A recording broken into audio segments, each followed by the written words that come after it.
We should talk about toxic people. Okay. It's probably happening in a lot of people's lives. Yeah. We just talk about what's up for us because we know there's a lot of parallels. Well, I don't even know what to say because I've been going on for the last couple hours. Well, this is a period, my take on it is it's a cleansing period, planetary-wise, energetically. And the physical discomforts and the emotional discomforts are part of a cleansing process. Even the earth changes on the larger scale. Well, and we're also still in Mercury retrograde. So anytime you're in that, anything that has not been resolved comes up again. Mm-hmm. And people from your past might start appearing. I've been noticing that. I'm running Yeah. into people I haven't seen in a year or two. And the theme of cleaning your house, so to speak, like your inner house, like all the levels, all the mansions. Yeah. Like, it's time to do that now. We need to start moving toward lightening our energetic load. And that's the way that we're going to pass through this membrane of the end time, of this shift into a new dimension. Well, and I find that I have to be really careful lately or I get overwhelmed because you just cannot do all the things that you used to do in a day. So you have to start weeding out the things that aren't important. That's what it is. That's what it is, exactly. And simplify the things that you are keeping.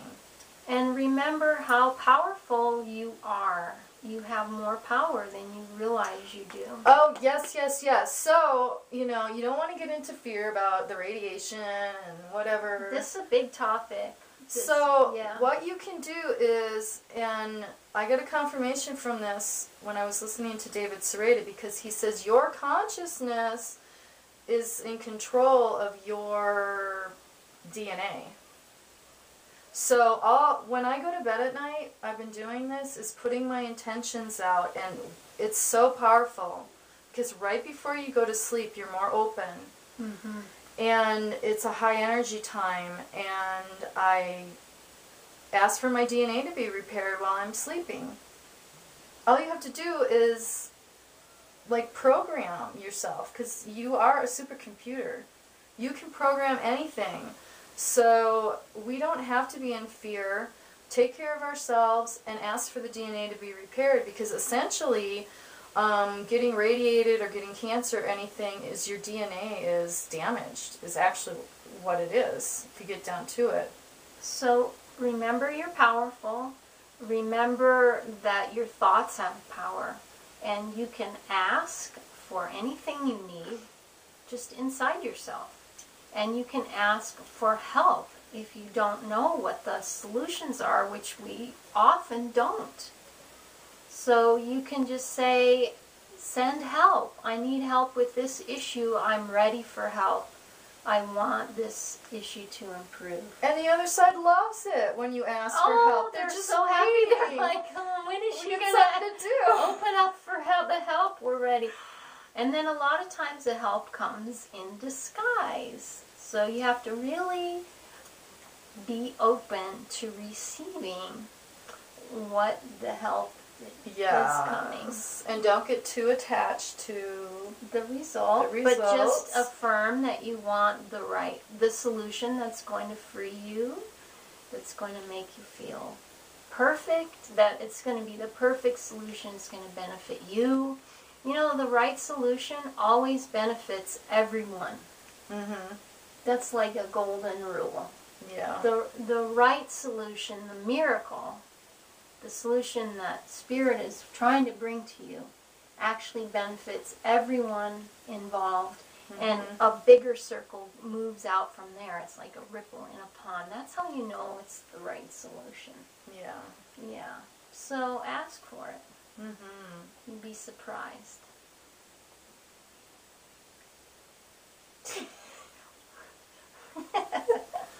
And I think Japan's the biggest thing right now.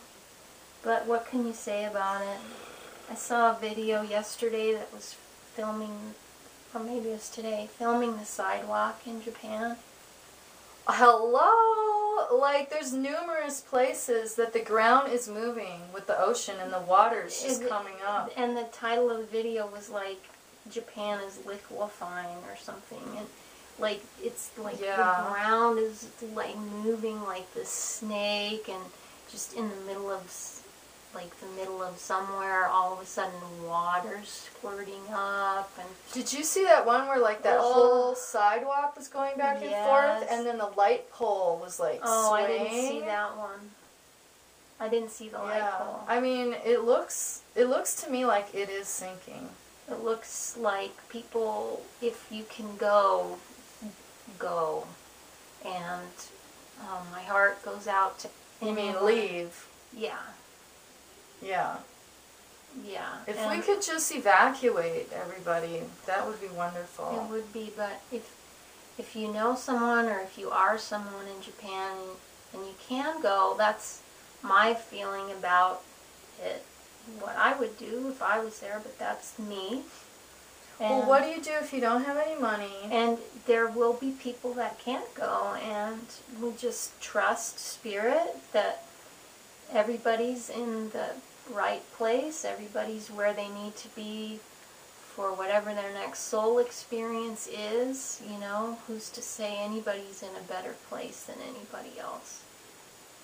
Well, and, you know, the people in the government or the higher-ups, whoever that's making the big decisions on the planet, you know, instead of just cursing them and, you know, we just need to send them our love and pray that they will make decisions from the heart. And for the best, in the best interest of everybody. Yeah, I mean, we gotta at some point give up the chase for the money. Well, it can't be decisions that only benefit a fraction of a population or a person. It's the miracle benefits everybody. Well, and I've noticed too, like the whole thing with the money, which is just really an illusion. People are trying to acquire gold and silver instead. Right. They think it's more safe. Right. But really, it's, what are you going to do with a house full of gold? I know. Well, and I like, again, if you listen to David Sereda, he had a really sort of, I felt, enlightened take on the shift. Which part? His whole sort of take on how the shift is going to occur, what's going to happen, and basically, well, one thing he's saying is end times are not going to look like what we imagine them to look like, and this is one thing we were talking about recently, is if you find yourself getting into fear, which, believe me, we've both done, and it's easy to do right now because things feel scary.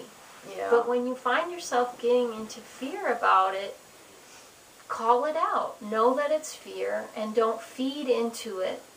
And listen to things that are not so doomsday, like definitely, you know, I wouldn't indulge in apocalyptic scenario type of movies or anything like that.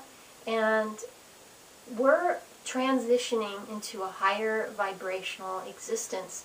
This planet is going to be bathed in frequencies that are not going to support lower vibrational activities or people warring or anything like that. We're going through an upgrade, and we can't imagine what it's going to look like because we've never been through this. So to try to imagine it is all based on things that we've seen in the past, what happened in Haiti and other things. Well, remember when we were soaking in the hot tub and I talked to the Mayans, because we were discussing how there's so many different dates for the end calendar, right? The end time of the Mayan calendar. So we kind of had this epiphany, well, why don't we just ask the Mayans? They're the ones that made the calendar. Not the Mayans today, but the Mayans who made the calendar. Right. Yeah, like the ancient channeling Mayans. from the other side. Yeah, because tell me they didn't channel that calendar. So why can't we channel? Right. It's like, duh, we'll just ask them. Yeah. So, I asked them, and I need to do this again because I was kind of distracted because I had my son with me and he was asking questions to them. But they basically said the shift is going to happen when you are ready for the shift to happen. And that we asked, what is it going to look like on the other side? And they said it's going to look like whatever you want it to look like. Which, that's not the first time we've heard that message. No, that's right. So that's the other important reason not to go into fear unless you want to create. Remember how powerful you are. Create. You will literally create a fearful situation for yourself. And if we truly have all these different dimensions on top of each other, if you go into fear, you're going to catapult yourself into the fear dimension. Right. Where everybody's, I don't know, shooting each other for food or something crazy. I don't know. Just don't go into fear because you are creator gods, and we have to, this time is all about recognizing our power and utilizing it. So if you find yourself going into fear, shift the gear and start envisioning, right? Yeah. What you want instead, like a Program world of peace. A world, just envision people getting along, envision people sharing food with each other, envision, light and beauty and help from whatever your bliss is, envision it.